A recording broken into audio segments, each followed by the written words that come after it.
Hello, this is Jackie.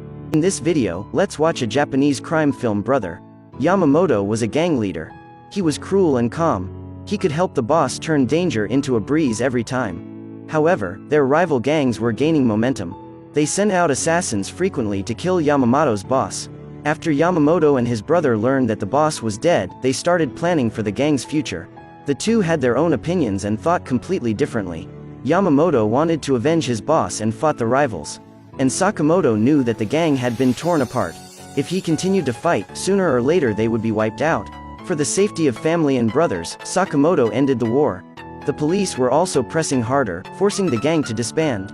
In desperation, Sakamoto had to lead his men to join a hostile gang. But Yamamoto was hard to get in.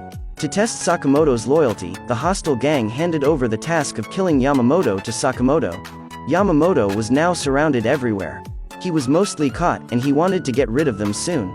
Sakamoto told Yamamoto about his situation. After hearing, Yamamoto grabbed the gun and handed it to Sakamoto, letting him kill to protect himself. Naturally, Sakamoto won't kill his brother. He came here to make Yamamoto go abroad for shelter. In order not to embarrass the brothers, Yamamoto promised that he would hide in America as soon as possible. Later, Sakamoto used a tramp as Yamamoto's replacement for the dead. Yamamoto had a half-brother. He was sent to the United States to study.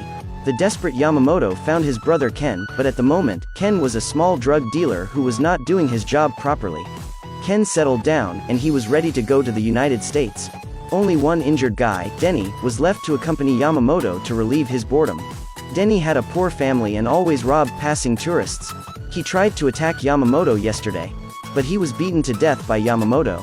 But in Denny's eyes, Asians were all the same. So when Ken introduced his brother, Denny was not sure that Yamamoto was the one who beat him yesterday. The two of them had nothing to do with each other, so they split. As a result, Yamamoto won 60 yuan in a scam. Although Yamamoto was in a foreign country, he cannot understand English. Many experienced gangsters told him not to go out to work at night. He would likely be engaged in some unwanted business. Sure enough, Yamamoto made an excuse to go out to buy cigarettes. He saw his brother Ken buying drugs from Mexican filial piety dealers, and the dealer was asking for a high price. The Mexican started punching Ken. Yamamoto saw his brother got beaten. Saying nothing, he went up to fight the drug dealers. Yamamoto knew that they would not let him go easily. So he asked Ken for a gun and went out alone. The drug dealer's men came to the door. The son was going to take Yamamoto back to let the boss vent his anger. Unexpectedly, Yamamoto was too tough. Suddenly, the group came across their rival. Yamamoto knew that everyone in the underworld was cruel. If you don't kill them, they will kill you.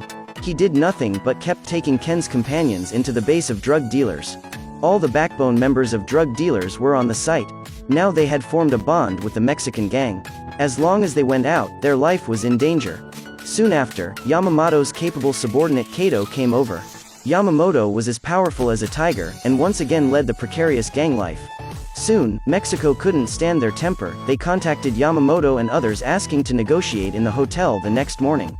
On the bright side, Mexico wanted to help to let Yamamoto take over the site. Actually, they wanted to gather Yamamoto and all the others around to kill them. Yamamoto had already seen through their plan. With a pistol hidden under the conference table in advance, the Mexican gang lost thousands of people. After that, Yamamoto took over the site here, changing himself to a big boss. The subordinates had grown from small drug dealers into big ones. They became loan sharks, prostitution. As life got richer, their wallets were also bulging. Denny's mother didn't need to be a servant anymore. But they had more and more enemies. Yamamoto almost died. For the power of the gang, a group of subordinates planned to join the Yakuza in Japan to expand the gang. Yamamoto never cared about these trivial matters. So he let his subordinates Kato and Ken do it. Yamamoto's fun was playing games with Denny. Others only respected Yamamoto as the boss. Only Denny got along with Yamamoto as a friend. The boss of another Japanese gang was called Shirase. Shirase was also a cruel man. He finally got to this point. How can he be a little boss under others? Seeing nothing to talk about, Kato and his party had to leave. But Kato had a very strong sense of responsibility. He had to help his elder brother do this job. He lied about having appointments, saying goodbye to Yamamoto and finding Shirase alone. Kato believed that as long as Shirase joined, Yamamoto's strength would be greatly enhanced, and the gang would rapidly expand. Kato said he was willing to give his life for his elder brother. Shirase dismissed it and handed over a gun for Kato to prove that. Unexpectedly, Kato did not hesitate, he put the gun on his head, smiled and said, "I'm all yours, Aniki." With a gunshot, Shirase was shocked. He served Yamamoto faithfully, in exchange for what Kato did. It's the creed in Kato's bones. Shirase didn't break his promise and put down his power and joined Yamamoto's gang. Shirase began to expand his territory after joining the gang. He killed all the opponents. Yamamoto couldn't stand it. He thought this was a bit too much. The conceited Shirase replied, in order to live up to Kato's expectations, he must expand this organization. Yamamoto's killing rule blamed Shirase. He was furious, smoking a cigar. This was also the first time Yamamoto got angry. The gang continued to grow. The Italian mafia was eyeing them. They wanted half of Yamamoto's territory. But the bottom of the gang was at most 20%. After negotiations, the Italian mafia still insisted on half. Shirase refused to agree and planned to go to war with them. The others thought that motivating the mafia was like seeking a dead end. But Shirase was not afraid of death. He couldn't bear the repeated provocations to the rival. He immediately sent someone to assassinate their boss. This move was regarded as a hornet's nest. The mafia's revenge was extremely cruel. They wanted to destroy Yamamoto's entire gang. Shirase was not afraid at all and put on a desperate posture. But he lost his life before he started doing anything. The mafia planted a bomb on Shirase's car. When he stepped on the car, he would explode. Shirase's men saw his eldest brother got killed. They held a vote of people for the time to fight the Italian until their death.